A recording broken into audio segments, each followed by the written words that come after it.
What is up, folks? Let's get into it today. We're going to be covering the athletic or athlete learning model. Is one of the best ways that I can kind of phrase this and put it into words. Is the journey of an athlete from when they come into the facility to be, master some of the things we're working on, and then being able to take that to the next level when they get to play collegiate sport, when they have to start training themselves, whatever. So whether they, become a college athlete, professional athlete, or whether they go on to just get their education in college, they're going to have these tools through the process of learning and mastery to be able to take care of themselves and keep themselves very capable for the rest of their lives. So what we kind of buy into and what we've seen with athletes over the last decade plus is the 4 stages of mastery. So if you haven't heard about this yet, listen up. This is a really great model to follow, not only for, athletes in the context that I'm talking about today, but anything you're going to do in life, whether that's be a parent, whether that's, in your professional life, in your relationship, whatever. I think this model can really apply to all of that. So number 1, we'll go over kind of the first stage of mastery, and that's unconscious incompetence. So you may have heard me speak about this before. It also can be classified as ignorance. This is where most people start. So it's the land of unknown and unknown. So in terms of you are unaware of problems or don't recognize the importance of improving. So this is somebody coming in that just really has no idea, why they aren't fast, why they have pain, or even really what to do with their training to take to the next level. Again, there's no problem with being here. Everyone starts here. So it's honestly the first time somebody steps in our facility for the free intro assessment. This is their state of mind, walking in and maybe over the first 5 minutes. Okay. Next is conscious incompetence. We can just classify this as awareness. And this is what we try to bring in our free assessment when athletes first walk in. And then throughout the journey, there's different aspects that always start with this awareness to this is something that we can improve, and this is how we're going to improve it. This is a really frustrating stage. So I'd say in our facility we get to be here and help them through each phase of it. So this statistic doesn't really apply to that, but this is where 90% in the real world people quit. Is you realize that there's something wrong.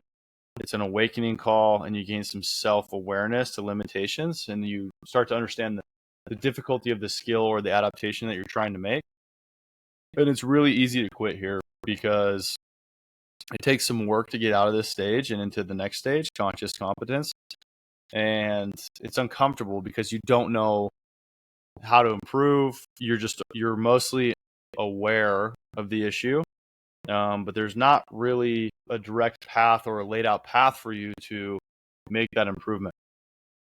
This can be very applicable to, owning a business or being an entrepreneur as well. So next phase, we move into conscious competence, learning. This is where you're in the process of learning. Or you can also call it the enlightenment phase. If mastery was climbing a mountain, this would be the last but steepest rise, right? So this is where you can kind of see the light at the end of the tunnel, but it's going to be quite a push to get there. And this is where you can kind of perform a task well, but it requires effort. So a way I would apply that back to the gym is, this is when an athlete can perform a movement well, can sprint well, but there's some thought and effort and constant reminding that comes from the coaches and effort from the athlete during the movement to perform it well. So again, this is learning, okay? And this is funny because it kind of ties into, if you've heard of the Dunning-Kruger effect. I'm a massive believer in this in terms of, the less you know, the more confident you are in your field.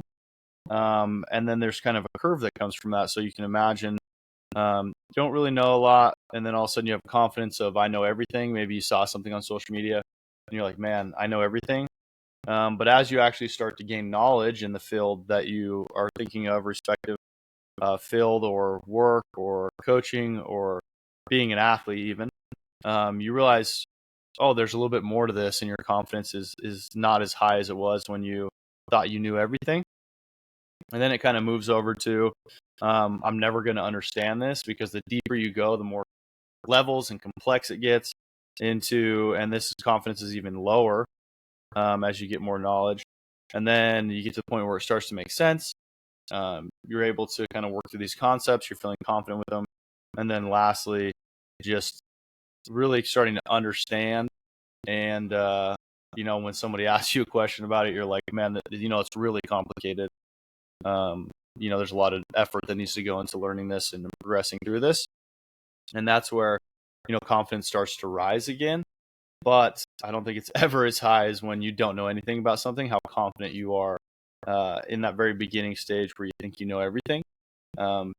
So that's where people will say the common phrase of the more I know, the less I know.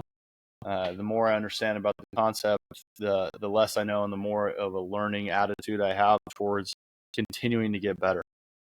So again, that's kind of that conscious competence phase. And then lastly, this is where we aim to get all of our athletes. I think this is when you really know a master, is when you have the unconscious competence. So this is where you truly master the skill. It takes no thought or effort. You just perform the skill naturally, very, very well.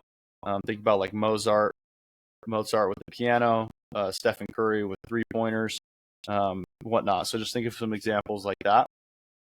And this is where we want to get athletes, because then truly the work that they're doing here at the facility is now carrying over to athletic performance, carrying over to the field, because they don't have to think about it. They just are able to produce that result naturally with little to no effort when it comes to the mental side, and they don't have to be aware of what they're doing, and they're doing it well. This is often associated with state of flow, being in the zone, peak performance. The skill is just wired in your subconscious.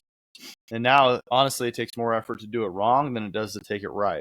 And that's really, truly, mastering something. So again, that's where I speak about, athletes be able to go to that college level. If we can get them to the stage before they're able to hit the weight room running, because they don't really have to put a lot of mental effort into it. They are doing the skill well, and then coaches can start to build on that.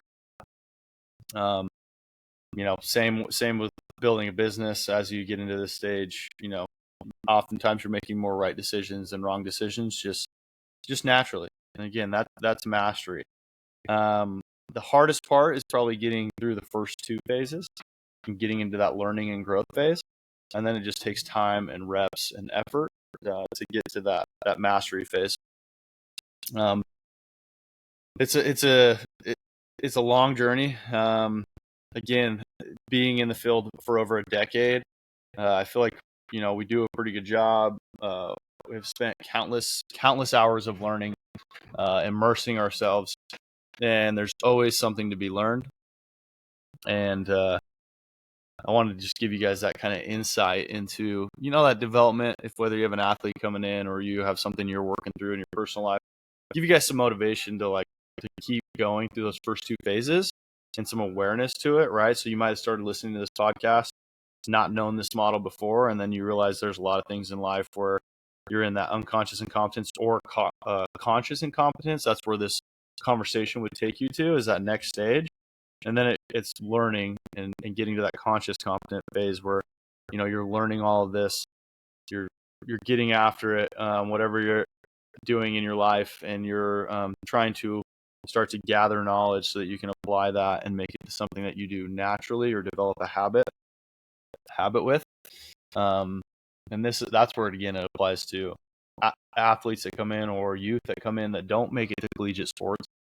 If this is ingrained in who they are and performance is ingrained in how they perform every day in life, they're going to do better in school, they're going to do better in relationships, they're going to do better in anything in life, as well as keeping themselves physically in shape and capable to do the things that they love as they transition to hobbies, as they transition to parenthood, anything like that. So thanks for tuning in, guys. I'm loving making these episodes, going to continue to make more. If you have any questions on this learning model that I just went over today, please send them over. Would be happy to dive a little bit deeper into any of them.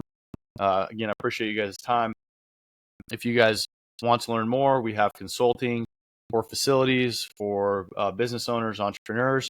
We have remote training for athletes if you're not in the physical area. And obviously we have our free assessment and on-site training for anyone in that southeastern Idaho bubble. So have a great day, guys. Appreciate you.